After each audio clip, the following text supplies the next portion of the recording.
Además, hay otra cosa en que se equivoca Ortega y Gasset, cuando habla de esa sana y robusta nobleza, ¿no? Dice, Clodoveo fue el rey franco que se convirtió al cristianismo y convirtió a Francia. Se considera un poco el fundador de la nación francesa. Pero a continuación dividió el reino entre sus hijos y allí quedaron una serie de reinos enfrentados entre sí y no se creó nada, un estado muy pobre y desde luego no unificado, ¿no? Luego se unificaría con Carlomagno, volvería a romperse, etcétera, ¿no? En cambio los visigodos, que eran menos caóticos, siguieron la dinámica opuesta. Unificaron Hispania y construyeron un estado con bastante solidez. Algo parecido a un equilibrio de poderes. O sea, son diferencias esenciales. Y vamos a ver una historia extremadamente truculenta, en que la ficción la realidad supera la ficción, que es las luchas entre Brunegilda y ¿cómo se llamaba la otra? Fredegunda. Sí. Bueno, y también ver un poco la diferencia entre España y los francos. Bueno, Brunegilda era hija del rey godo Atanagildo, que era el predecesor de Leovigildo. Y se casó con el rey franco Sigeberto I de Austrasia. Porque en las Galias, o la que sería Francia, estaba dividida en Austrasia, Neustria, Borgoña y algunos más, ¿no?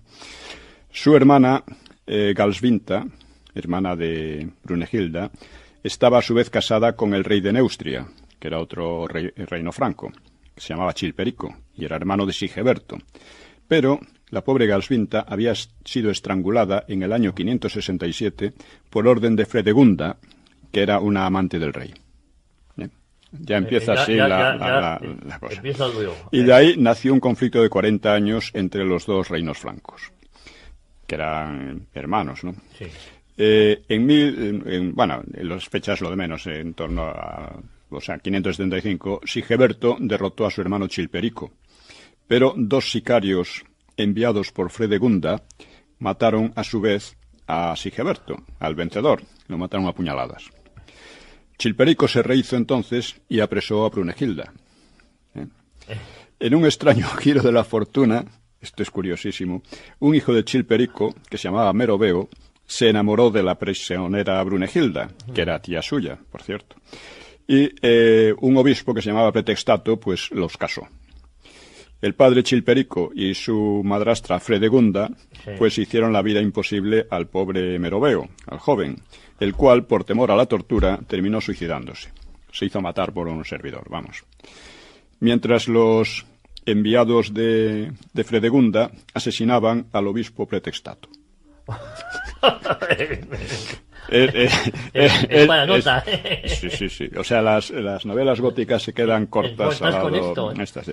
6 años más tarde, Chilperico, a su vez, sería apuñalado hasta morir durante una cacería, quizá por sicarios al servicio de Brunegilda, o también de la propia Fredegunda, que era especialista en crímenes de este tipo, ¿no? Esto no hay que irse a Verona, para los Capuletos. No, bueno, eso no es nada, eso es un cuento de hadas. Con lo que tenemos aquí, Bueno, entonces, como viuda de Sigeberto, y una vez liberada Brunegilda, intentó que la nombraran regente de Austrasia, mientras su hijo Childeberto no alcanzaba edad suficiente. Pero los nobles nombraron regente a Gontrán de Borgoña. Y Gontrán no tuvo hijos, y entonces admitió al hijo de Brunegilda, que se llamaba Childeberto, como ya hemos dicho, como futuro rey de Neustria, y dejándola a ella como regente de hecho. Pero al mismo tiempo Gontrán jugó a apoyar unas veces a Fredegunda, otras a Brunegilda, para impedir para neutralizar el poder de los reinos, no jugar con los dos. Y Brunegilda, que estaba en la corte de Neustria, pues estaba rodeada de enemigos. Tenía que ser unas situaciones terroríficas, realmente, ¿no? Y Fredegunda trató varias veces de hacerla asesinar, aunque sin éxito. En esta pugna, dice, la ex reina goda, o sea, Brunegilda, sufriría grandes pesares.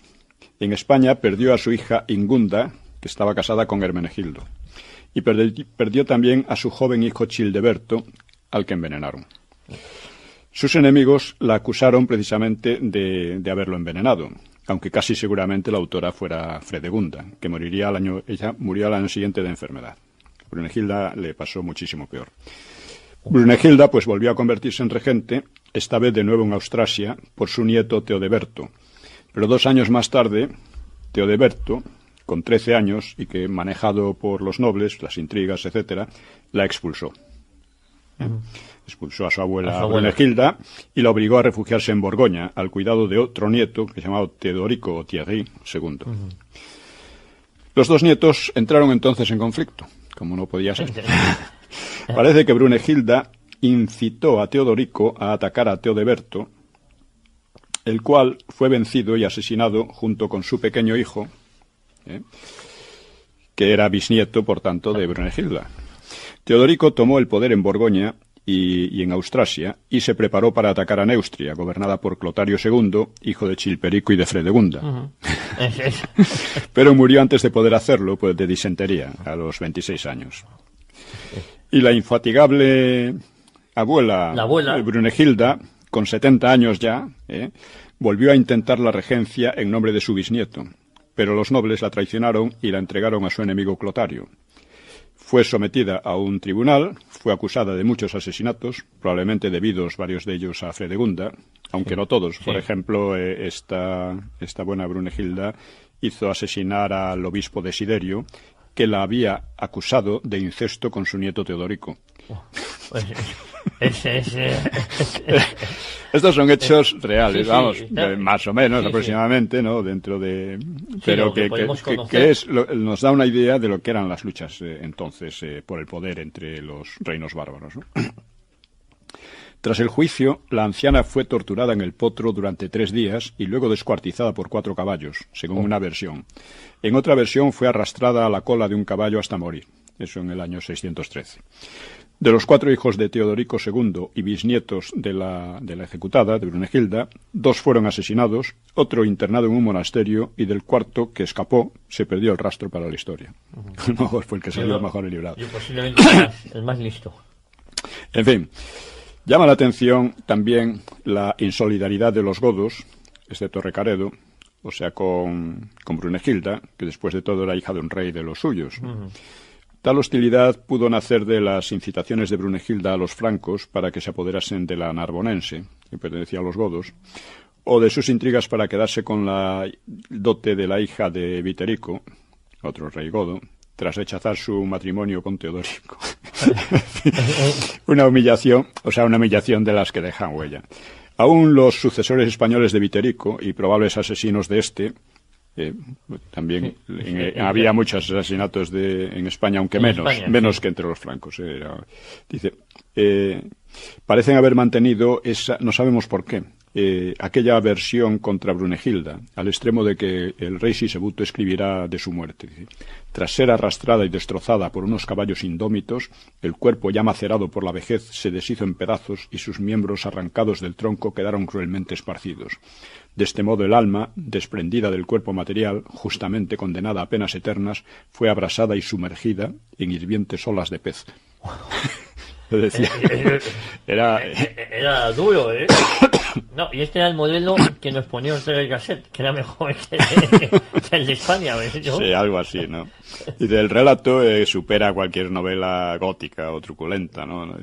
Pero muestra bastante bien la degradación de las costumbres y del ímpetu vital de los francos, y la ausencia de normas capaces de contener los odios y caprichos de los dirigentes, ¿no? Mientras, en cambio, en España, Leovigildo, más o menos en esa época, acometía sus reformas. Recaredo establecía el catolicismo y reinaban Liuba II y Viterico, que fueron asesinados. Sí. Un inciso fundamental, la actuación de Recaredo, pues dando carácter oficial al catolicismo, es lo que da... Bueno, quien realmente prepara eso es Leovigildo. ¿No? Leovigildo va contra las leyes que impiden el matrimonio entre romanos y germanos, ¿no? Que era una ley de origen romano, no germánica, pero que se mantuvo ahí, pues, aunque no se cumplía mucho. No se cumplía mucho. y además se creó la idea de un Estado hispano, realmente español. Trató de unir toda la península y casi lo consiguió, ¿no? Y lo que quedaba, el problema real interno que quedaba para que la nación fuera tal, que fuera también un Estado nacional, porque esto es una confusión muy frecuente que hay, ¿no? De los estados, la nación, no sé qué. Algunos piensan que la nación nace con la Revolución Francesa. Y no, la nación es muy anterior, pero con la Revolución Francesa toma otra forma, lo que mucha gente llama la nación moderna, ¿no? ¿No? Pero la nación existía de muchísimo antes, ¿no? Y lo mismo que en España se dice que la nación nace con la Constitución de Cádiz. De Cádiz, con la Corte de Cádiz, La Constitución simplemente reconoce la nación como la poseedora de la soberanía. La soberanía. Esa es la nación moderna o el nacionalismo. Lo que nace es el nacionalismo. Eso, pero la nación ya existía desde hace mucho. Claro. Mucho antes.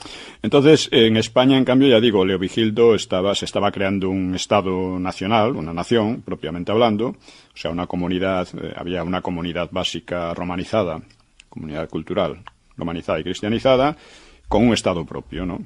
Y Recaredo, al establecer el catolicismo, pues digamos que ya culminó toda esa... Lo que había hecho Leovigildo. Eso es.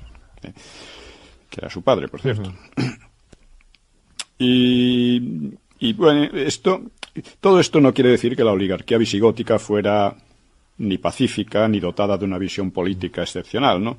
Pero la degradación de los reinos francos no llegó a alcanzarse en España. Y tuvieron una historia muy distinta. Es decir, la tendencia en Francia, entre los francos, fue a una división, a unas luchas internas constantes. En España fue, en cambio, una tendencia... A unificar. Decenio tras decenio, a unificar. Y esa es más o menos la Y además quizá eso cuestión. Fuera el germen que luego fue el espíritu de la Reconquista, por decirlo de alguna manera. No, indudablemente. De no ser por el Estado hispano-godo, la Reconquista es difícil imaginar que pudiera haber pasado. O sea, el Islam habría acabado con esto.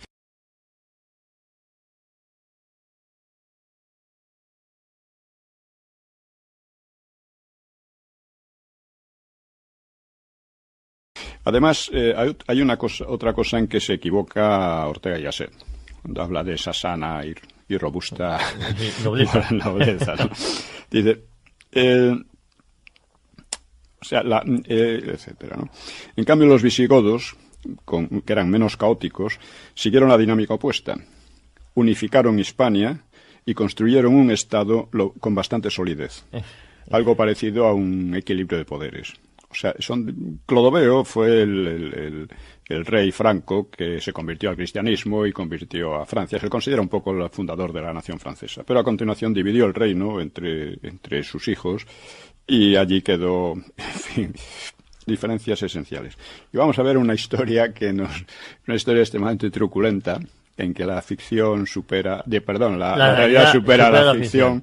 Que es las luchas entre Brunegilda, y quedaron una serie de reinos enfrentados entre sí, y no se creó nada,